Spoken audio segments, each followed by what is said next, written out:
Et on se retrouve pour un nouveau tutoriel de NMM sur une lame, un peu comme tu avais fait avec ton armée d'ogre samouraï. C'est ça, donc là on va partir sur un NMM acier.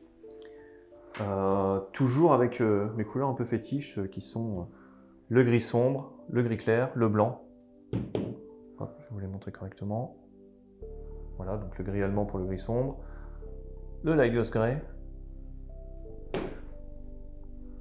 le blanc et le noir. Donc toujours pareil, hein, si vous trouvez l'équivalent dans votre marque, n'hésitez pas. C'est vraiment par principe et par habitude que j'utilise ces couleurs-là. Donc je pars sur une sous-couche noire et ensuite j'applique une première couche de gris allemand, donc de gris foncé, si vous trouvez un équivalent. Mais sur internet vous allez trouver les tableaux d'équivalence assez facilement entre les Prince Auguste, les Game Workshop et consorts.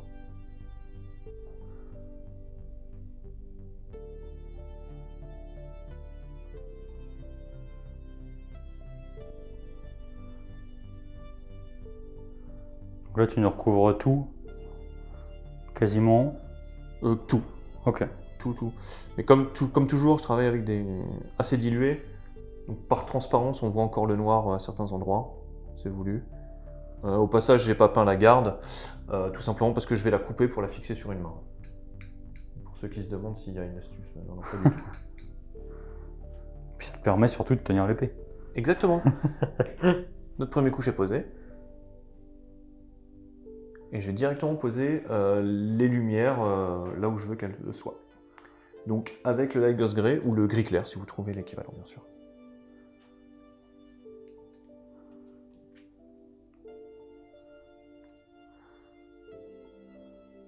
Toc. J'ai quelque chose de très marqué. Vous voyez là, sur la pointe. Mais qui sera travaillé après en fondu, etc. C'est pareil, si on dépasse, c'est pas trop grave. On peut toujours y revenir. Et on va y revenir de toute manière. Voilà, donc là en gros, là les lumières seront posées là.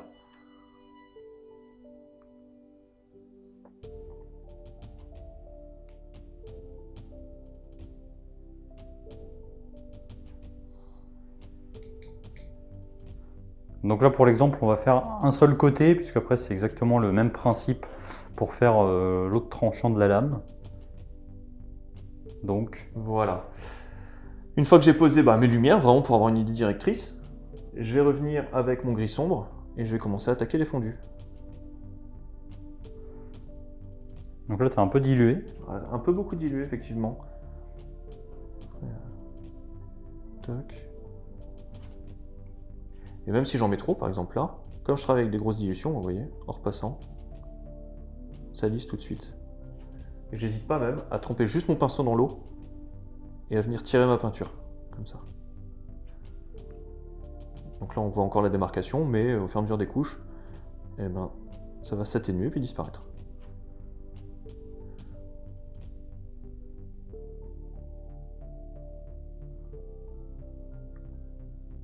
Sachant qu'ensuite je reviendrai avec mon gris clair pour reforcer les ombres et ainsi de suite. Donc là il va y avoir un peu de travail à ce niveau-là. C'est pas un mauvais exercice, même quand on est débutant. Voilà, on prend une lame.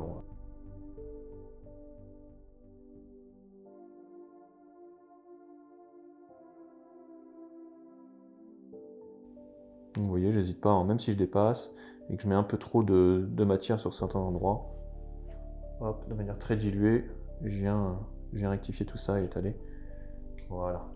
Donc là, je vais repasser au gris clair.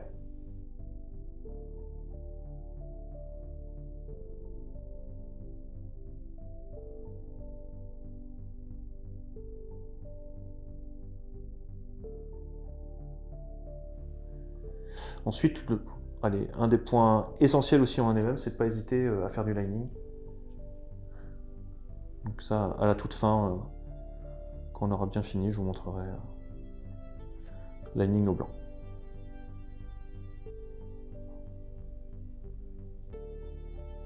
Tac. Voilà. Et en parlant du blanc, on va l'attaquer tout de suite.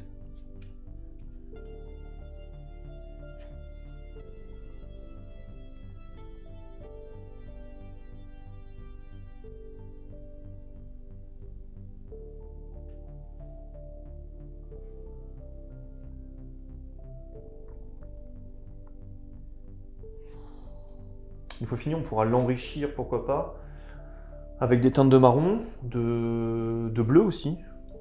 Alors toujours travailler en glacis. Moi, je vais vous le présenter pur.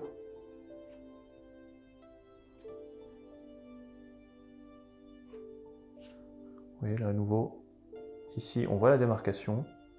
Et ben avec mon pinceau et de l'eau tout simplement, je ne remets pas de matière dessus. On va lisser le dégradé.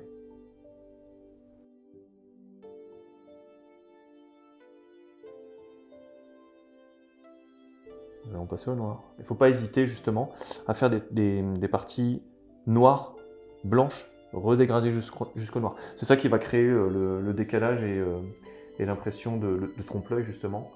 De reflet. De reflet, exactement. Et là, au noir, tac. Là, ça va être probant là dès que j'aurai posé.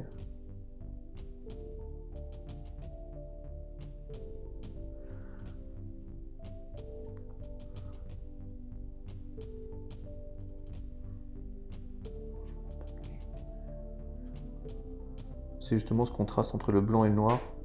En tout cas pour l'acier, hein, bien sûr. Pour de l'or, ça va être du jaune et puis du marron. Même si l'or, on peut le pousser au noir et au blanc aussi. Hein.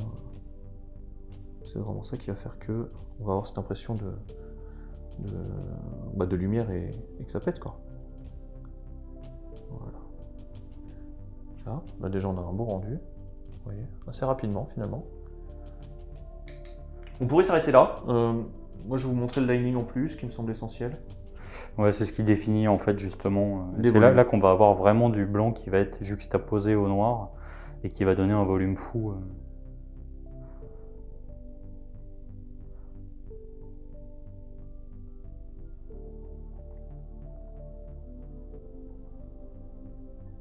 Donc n'hésitez pas à prendre justement, à vous servir de la forme on va dire de la lame en vous mettant en angle droit pour éviter de mettre trop de peinture, quoi. C'est ça. Et pour le coup, éviter de travailler en dilution par contre. Ouais. Le travail en dilution, ça va faire que la peinture va s'étaler au lieu de rester vraiment à poser que la pigmentation. Et là, hop.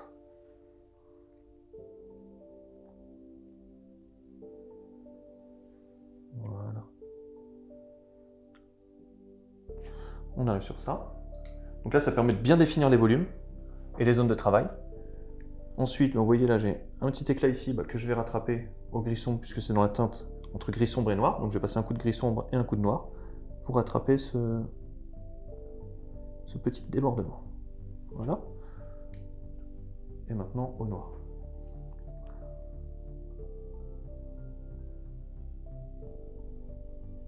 Voilà. Hop. Vous me voyez très souvent passer le doigt. C'est dû au fait que des fois je déborde, mais travaillant avec de grosses dilutions, en passant le doigt, ça estompe tout de suite et ça enlève la peinture qui a pu m'échapper. Voilà. Hop. Petite touche perso, j'aime bien rajouter des petites encoches, des petits traits pour donner de la vie au métal, tout simplement. Vous allez voir, ça change vraiment beaucoup de choses. Hein.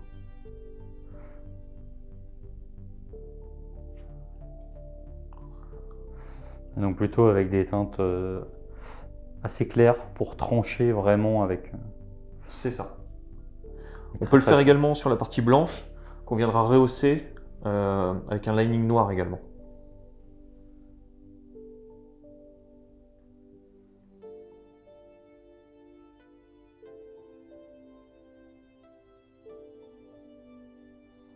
Donc ça, c'est des petits éclats de lame, de métal, qui a été fracassé, etc. C'est ça. Et là maintenant, je vais repousser mon blanc. Tac. Voilà. Et donc très rapidement, parce que là, ça nous a pas pris beaucoup de temps, on a un résultat assez convaincant. Je vais essayer de vous faire une belle petite lame de gore. Voilà. Magnifique. Voilà. Bravo, et comme dit, on pourrait enrichir avec des nuances de marron ou de bleu. Toujours possible. Et là, moi, je vais laisser tel quel. Et c'est la recette que tu as fait pour tes ogres samouraï? Exactement, et pour une figurine aussi que je t'ai ramené aujourd'hui. Exactement, qu'on va même montrer. Ouais, allez.